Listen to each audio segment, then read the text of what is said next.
Welcome in, Bears fans. It has been an exciting few days for the beloved Chicago Bears here in Chicago. And we're here to talk a little bit about what it all means here on Sports from the Couch. I'm your host, Mike Mercado. You can also check me out on the Sports Cubicle on WCPT 820 AM, Heartland Signal, Chicago, on the radio every Sunday nights at 9 p.m. and wherever you get your favorite podcasts at the Sports Cubicle, Sports from the Couch. And if you want even more Bears content after we get done with our conversation here, I am part of an awesome trio along with the Irish Bears Network, Kieran Hall, and Bootleg Football, EJ Snyder. We have some of the best guests in the sport joining us to break down the Chicago Bears. And we have a live show coming to you this very week to break down all the exciting news from the free agency period, from the trades that Ryan Poles, Ben Johnson, Kevin Warren have made for the Chicago Bears to bolster the offensive and defensive line. And that's what we're going to talk about here. You saw the moves. You've seen the players. You've been excited. You have talked about it with the people in your fantasy football league, the group chat of all your friends and family members. But what does it mean for the Chicago Bears? Because there is a lot of excitement. There are a lot of national pundits, some of your favorite people that you listen to, that you have on podcasts, that you put on YouTube, that you're watching on television, have really commended the Chicago Bears, Ryan Poles, Ben Johnson, for the last few days to the start of the NFL season, the legal tampering period, if you will. Once again, the Chicago Bears are the offseason champions. And that obviously is a meme. It's a troll in of itself. It is. Because that means nothing. And it doesn't mean anything. What is really interesting about what we've seen from the Chicago Bears, if you're looking for the optimism, if you're looking for the difference of why this does feel different, why this can be different, is how they attacked this offseason. The Chicago Bears knew what they needed to do. The Chicago Bears had obvious weaknesses that everybody across the league understood and targeted throughout last season. They needed to build the trenches. And in one offseason, before we even get to the draft, post-combine, the start of the legal tampering period, the Chicago Bears completely flipped their offensive line. Veterans, young players, established Pro Bowlers now on the defensive side. The Chicago Bears attacked these first few days of free agency this offseason with a sense of urgency. And that's what's different. This isn't the same old complacent Chicago Bears. We're the smartest people in the room, Chicago Bears.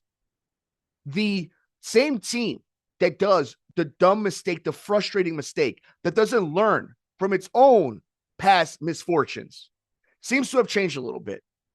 And that comes with Ben Johnson, bringing that culture that he has had from the Detroit Lions, the Dan Campbell era, and the years back. You're seeing the Kevin Warren effect of bringing in this new brain trust to change the atmosphere. And I hate using the cliche, but the culture of the Chicago Bears. But while saying all that, I understand that I'm feeding into the offseason championship narrative because that is all grand and dandy. That is awesome. And it is fact. Now, it's something that can be proven incorrect really fast come September. But if we want to be fair, these moves, we've seen the Chicago Bears bringing veteran offensive linemen like Nate Davis and it now work out. We've seen the Chicago Bears be exciting just this last offseason, thinking that things were going to be better, thinking they should be better, which is why you do need to have tempered expectations. The Chicago Bears team is just like any other NFL team. One major injury or your young quarterback isn't developing the way that you're hoping he would, or the hotshot head coach that was a former offensive coordinator, and now the guy in charge doesn't live up to his hype. There are plenty of ways that this still can blow up in the Chicago Bears face. And because it's the NFL, it's just as likely as them succeeding. But you have to put yourself in the best position possible to win within the margins and to avoid the same mistakes that you continue to do. The definition of insanity is doing the same thing over and over again. And we've seen that with this Bears organization. This was the first time that we've seen them attack a head coaching search the way they did and attack an offseason the way they needed to with roster demands. One of the things this also allows the Chicago Bears is the flexibility now moving forward, more specifically in the NFL draft. Now, I know a lot of people, including myself, are super excited about the idea of Gentry being a Chicago Bear. There are plenty of running backs in this draft that you could get later on, second, third round, that could be impactful players. But now it is a viable conversation ahead. It is now not just a pipe dream. It is now not just crazy speculation. Because of the moves they've made, revamping and bringing in veteran, established players onto the defensive and offensive line, you have now allowed yourself to be creative the rest of the way through. Can't be dumb. Can't just do things off a whim. But now you can look at the NFL draft, the second wave of free agency, when people get cut later on this summer, and try to find a place for a player that you may have targeted that may have not been an option a few weeks back, to now find a way to implement them, to bring him into your house. That is now what is on the table for the Chicago Bears. Talking about wins, projections is fun. It's great fodder for media, for us to have an interaction with each other. But in these type of days of fandom, of podcasting, of media, when covering the National Football League, when it comes to these type of moments, I think it's more important. I think it's more responsible to not necessarily talk about how this is going to impact wins, who's going to win Super Bowls, but more, what does this allow you to do next? Where does this put you amongst other teams that also have to make tough decisions? Do you have one less tough decision to make than a team in your division, like the Minnesota Vikings have to do at quarterback?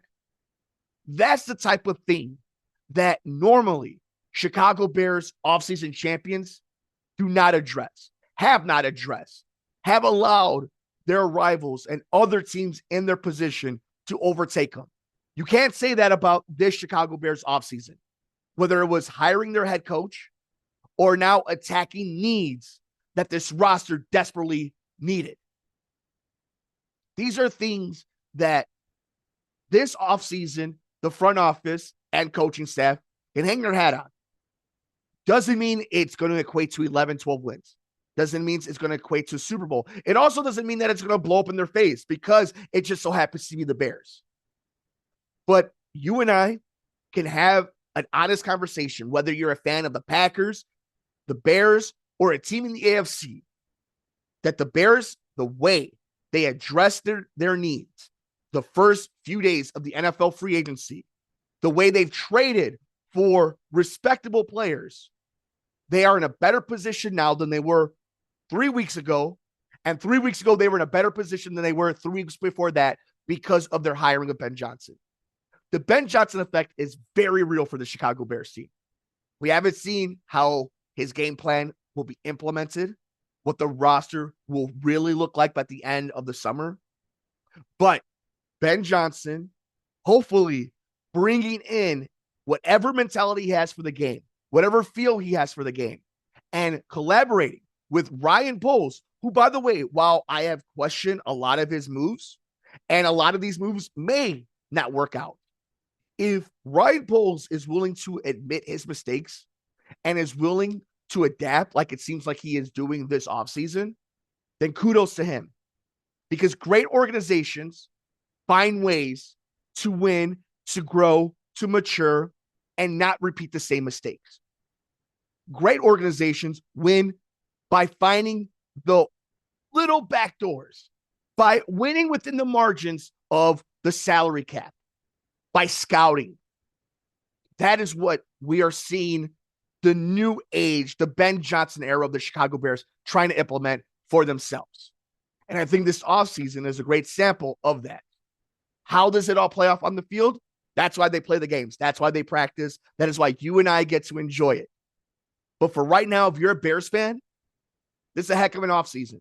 This is a heck of a first few weeks of this new regime coming together, especially post-combine, and trying to manufacture a roster that makes this team competitive. Question now is what's next? What do they do in the NFL draft? What do they do with the second wave of NFL free agents? How do they restructure any type of deal with a Montez Sweat or DJ Moore to put themselves in the same positions teams like the Philadelphia Eagles do constantly with Howie Roseman and how they manipulate the salary cap? You can do that in the NFL. How are the Chicago Bears going to do that while trying to take advantage of a highly scouted, highly influential part of the Ben Johnson hire, Caleb Williams, on a rookie deal? They're trying to make the perfect stew right now.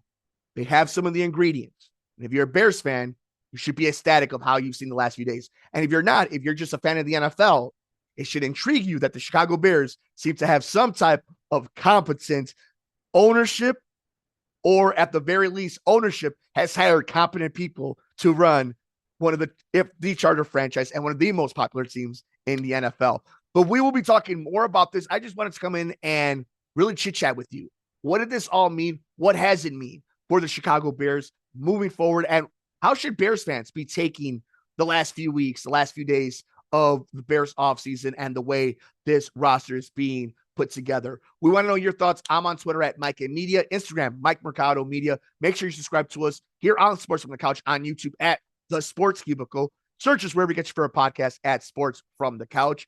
And of course, check us out if you want more Bears contact over at Bear Era Pod on YouTube or wherever you get your favorite podcast at Blue Wire Podcast Network. It's myself, Mike Mercado, here in Hall from the Irish Bears Network, and EJ Snyder from Bootleg Football, bringing you the best guests, pundits, and minds around the NFL to talk about the Chicago Bears. Enjoy the rest of your night. Please take care of yourself and each other. We will see you next time here on Sports from the Couch. I'm your host, Mike Mercado.